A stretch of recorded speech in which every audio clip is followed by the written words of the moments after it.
कहानी की शुरुआत होती है कोलोराडो की एक हाई सिक्योरिटी जेल से, जहां रे ब्रेसलिन नाम का एक आदमी कैद था। एक दिन एक कैदी ने उसे जैक नाम की एक दूसरे कैदी से बचकर रहने को कहा, क्योंकि जैक रे पर हमला करने का प्लान बना रहा था। अगले दिन अपने प्लान के हिसाब से जैक ने रे पर हमला कर दिया, लेकिन वो रे के सामने टिक नहीं पाया और आखिरकार रे जीत गया। लेकिन इसी लड़ाई के चक्कर में गार्ड्स ने सजा के तौर पर रे को अलग चेंबर में बंद कर दिया। ये जेल का वो हिस्सा था जहाँ सबसे खूंखार कैदियों को 24 घंटे कैद में रखा जाता था। लेकिन इस नए कमरे में कोई खिड़की तक नहीं थी, सिर्फ एक टॉयलेट था। इसके अलावा कैमरा की मदद से 24 घंटे उस पर नजर रखी जाती थी। अब रे तुरंत जेल से भागने के प्लान के बारे में सोचने लगा। उसने जेल में घूमकर हिसाब लगाया कि जेल के पास ही एक गराज है। इन दिनों जेल में गार्ड्स भी थोड़े कम थे, इसलिए अगले कुछ दिनों तक रे ने बहुत बारीकी से हर गार्ड्स का चाल चलन भी देखा। उसने देखा कि गार्ड्स ठीक 7 मिनट के लिए सिगरेट पीने जाते थे। अब उसे सिर्फ अपने कमरे के दरवाजे का पासवर्ड का पता लगाना था। इसके लिए उसने खाने के साथ आने वाला दूध का प्लास्टिक को उतारा और चुपके से पासकोड की स्क्रीन पर लगा दिया। जल्द ही उसे पासकोड के नंबर मिल गए और फिर उन्हें सही तरीके से अरेंज करना कोई बड़ी बात नहीं थी। इसके अलावा उसने बाहर मौजूद अपनी टीम तक भी खबर पहुंचा दी कि जिस दिन वो भागेगा उसी दिन ठीक 4 बजे उन्हें पास की गराज में आग लगानी होगी। आखिरकार वो दिन आ ही गया और रे पासकोड को लगाकर कमरे से बाहर निकला। फिर वो पाइप्स वाले रास्ते से होता हुआ गराज तक पहुंचा और इस समय उसकी टीम ने बाहर विस्फोट करके सबका ध्यान भटका दिया। जल्द ही फायर ब्रिगेड वहां आई और रे चुपके से उनकी गाड़ी के नीचे लटक कर भाग निकला। आखिरकार उसके साथ ही एबिगल और हस उसे लेने आए, लेकिन फिर उन्होंने उसे कोई खाली सड़क पर छोड़ दिया। जल्द ही पुलिस ने उसे पकड़ लिया, पर तभी लेस्टर नाम का एक आदमी वहां आया और उसने पुलिस से रे को छोड़ने को कहा। इसके बाद लेस्टर और रे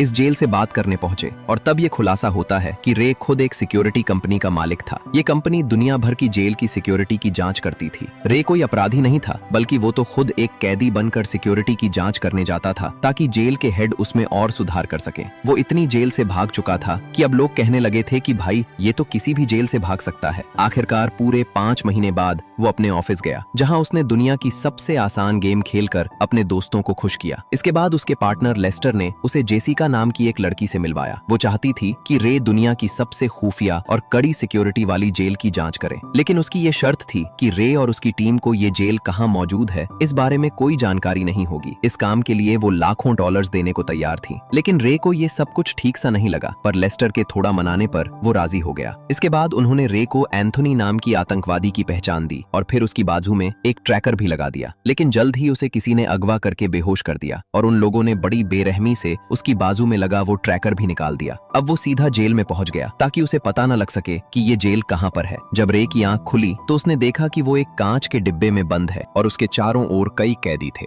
इसके बाद रे की मुलाकात जेल के वार्डन हॉब से हुई, लेकिन रे को तो बताया गया था कि वार्डन का नाम मार्श होगा। वो समझ गया कि कुछ तो गड़बड़ जरूर है, इसलिए उसने वो खास कोड बोला जिससे वो इमरजेंसी में जेल से बाहर निकल सकता था। लेकिन हॉब्स ने उस पर कोई ध्यान न देते हुए उसे जेल में भेज दिया। उधर एबिगल और हश बाहर रे का पता लगाने की पूरी कोशिश कर रहे थे। वहीं जेल में रे ने देखा कि हर एक गार्ड्स ने एक जैसे कपड़े और मास्क पहने थे और उनका जब मन करता है वो किसी भी कैदी को पीटने लग जाते हैं। बाद में एमिल नाम का एक कैदी उसके पास आया और उसने बताया कि उसने कोई जुर्म नहीं किया, लेकिन फिर भी वो इस जेल में है क्योंकि कुछ लोग उससे उसके बॉस का पता निकलवाना चाहते हैं। तब रे को समझ आया कि यहाँ पर कोई असली अपराधी है ही नहीं, बल्कि यहाँ अमीर लोग अपने दुश्मनों को टॉर्चर करने के लिए भेजते हैं। अब उसे खूंखार कैदियों वाले इलाके में जाना था, इसलिए वो प्लान बनाकर एमिल से हाथापाई करने लगा। आखिरकार उन्हें खास कमरों में बंद कर दिया गया, जो अपने आप में किसी टॉर्चर से कम नहीं था। इस कमरे का तापमान इतना ज्यादा था कि जिसे कोई भी इंसान सहन नहीं कर सकता। वहाँ की तेज रोशनी से जल्द ही उन्हें चक्कर आने लगे और वार्डन कैमरे से ये सब देखकर मजे ले रहा था। फिर अगले दिन डॉक्टर काइली रे को देखने आया। उसे रे पर थोड़ी दया आई, लेकिन जब रे ने उससे इस जेल का पता पूछा तो उसने कोई जवाब नहीं दिया। आखिरकार एमिल और रे को छोड़ दिया गया और रे ने बताया कि कमरे का फर्श एल्यूमिनियम की जगह स्टील से बना था। अब उसने एमिल से कोई मेटल की पट्टी लाने को कहा जिससे वो फर्श के नट बोल्ट खोल सके। इसके बाद एमिल को वार्डन ने बुलाकर एक बार फिर उसके बॉस मैनहैन के बारे में पूछा, लेकिन उसने एक शब्द नहीं कहा। तो फिर गार्ड्स ने जबरदस्ती उसके मुंह में पानी की पाइप ठूस कर उस पर बहुत जुल्म किया, पर इस दौरान एमिल मेटल का एक टुकड़ा चुराने में कामयाब रहा। बाद में उसने रे से उसके प्लान के बारे में पूछा तो रे ने कहा कि उसके हिसाब से ये जगह जमीन के नीचे बनी है। अगर वो बोल्ट खोलकर यहाँ से बाहर निकल भी गए तो उन्हें ऊपर की ओर रास्ता बनाकर जमीन तक पहुंचना होगा। ये सब सुनकर एमिल को विश्वास हो गया कि कुछ तो पता है, इस आदमी को यही निकालेगा मुझे बाहर। अब वो प्लान के मुताबिक फिर से लड़ाई करके उन कमरों तक पहुंच गए। वहाँ रे ने कैमरा से छुपकर नट खोलना शुरू किया और काम होते ही एमिल को इशारा कर दिया ताकि वो गार्ड्स का ध्यान भटका सके। तभी एमिल चिल्लाने लगा और सब उसकी ओर ओर देखने लगे। इतने में रे ने कागज से कैमरा ढंक दिया।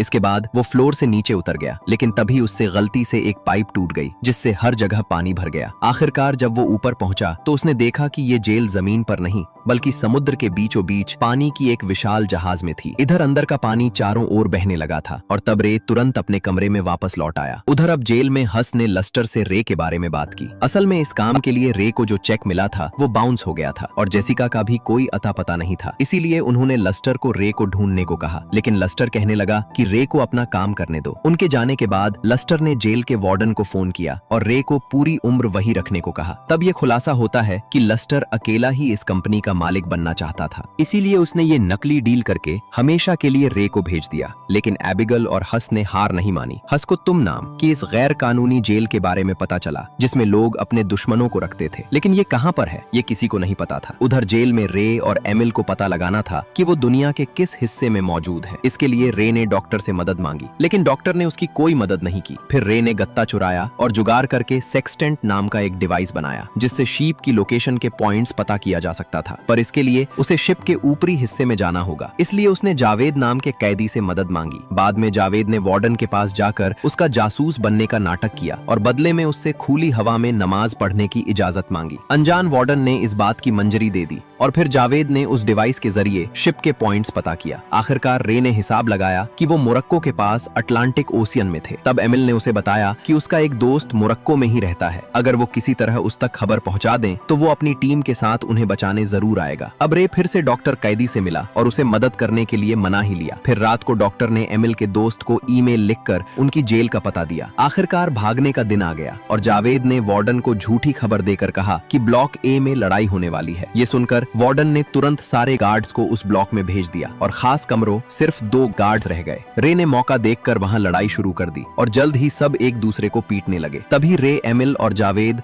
शिप के ऊपरी हिस्से की ओर निकल गए, पर वार्डन ने तुरंत पूरी शिप में लॉकडाउन लगा दिया। अब उन तीनों के ऊपर पहुंचने से पहले ही सभी दरवाजे लॉक हो गए और मजबूरन उन्हें वापस लौटना पड़ा। और उसी वक्त एमिल का दोस्त अपने आदमियों के साथ हेलीकॉप्टर में वहां तक पहुंचा, लेकिन शिप में गार्ड्स और कैदियों के बीच धुआंधार गोलीबारी चल रही थी। इसी दौरान जावेद के पेट में गोली लग गई। अब रे ने अपना दिमाग लगाया और कंट्रोल रूम में जाकर बिजली काटने का फैसला किया। इस तरह वो ऊपर का दरवाजा फिर से खोल सकते थे। उसने एमिल को जावेद का ध्यान रखने को कहा और खुद आगे चला गया। तभी जावेद ने एमिल को भी आगे जाने को कहा, क्योंकि वो जानता था कि वो ज्यादा देर तक जिंदा नहीं रह पाएगा। मजबूरन एमिल को उसे छोड़कर भगना पड़ा और बाद में गार्ड्स ने जावेद को मार डाला। इस वक्त रे शीप की बिजली काटने में कामयाब रहा और उधर एमिल भी भागकर छत तक आ गया। अब वो दौड़कर अपने दोस्त के हेलीकॉप्टर तक पहुंचा, लेकिन पीछे से जेल के गार्ड्स उस पर हमला करने लगे, पर उन्होंने हार नहीं मानी और गार्ड्स का सामना करते हुए रे के बाहर आने का इंतजार किया। लेकिन रे तो बदकिस्मती से अंदर पानी के टैंक में फंस गया था। गार्ड्स हर तरफ से ढूंढ रहे थे, इसलिए वो दरवाजा खोलकर सीधा समुद्र में कूद गया। तभी एमिल हेलीकॉप्टर में निकल पड़ा और उसने रे को समुद्र में डूबते हुए देखा। उसने तुरंत हेलीकॉप्टर से सीढ़ी फेंकी और आखिरकार रे ने उस पर चढ़कर शिप में मौजूद तेल के टैंक्स पर अंधाधुन गोलियां बरसाई। जल्द ही शिप में जोरदार धमाका हुआ और वार्डन अपने गार्ड समेत वहीं मारा गया। आखिरकार एमिल और रे सुरक्षित मोरक्को के किनारे पर आ गए थे। तभी एक गाड़ी उन्हें लेने आई और उसमें से जेसिका बाहर निकली। रे ने देखा कि ये तो वही लड़की है जिसने उसे जेल में भेजा था। जब एमिल ने बताया कि जेसिका उसकी बेटी है तो ये सुनकर रे के होश उड़ गए। तब जाकर ये खुलासा होता है कि एमिल ही मेन हैम है और सबको लगता रहा कि मेन हैम उसका बॉस है। उसने अपनी असलियत छिपा कर रखी थी ताकि उसके दुश्मन उसे मार न डाले। इसके बाद हमें पता चला है कि जेसिका अपने पिता को जेल से छुड़वाना चाहती थी, इसीलिए उसने धोखे से रे को इस जेल में भिजवाया। अंत में उसने रे को लेस्टर की सच्चाई बताई कि कैसे वो गद्दारी करके जेल के वार्डन के साथ मिल गया था। आखिरकार रे एबिगल और हस से मिला और उसे पता चला कि लेस्टर को एक ऑफर मिला था जिसके मुताबिक अगर रे जेल से भागने में नाकामयाब होता तो लेस्टर इस जेल का सीईओ बन जाता। उधर जब लेस्टर को पता चला कि रे बाहर आ गया है तो वो भी अपना बोरिया बिस्तर लेकर भागने लगा। इसके बाद हस ने उसकी गाड़ी पर हमला कर दिया और बाद में जब लेस्टर की आंख खुली तो वो अब भी गाड़ी में ही था, लेकिन वो इस बात से अनजान था कि ये गाड़ी हजारों डिब्बों से भरे जहाज में थी और अब ये जहाज जा कहाँ रहा है ये कोई नहीं जानता। अगर वीडियो पसंद आई तो लाइक कर देना, चैनल को सब्सक्राइब कर देना। मिलते हैं अगली वीडियो में।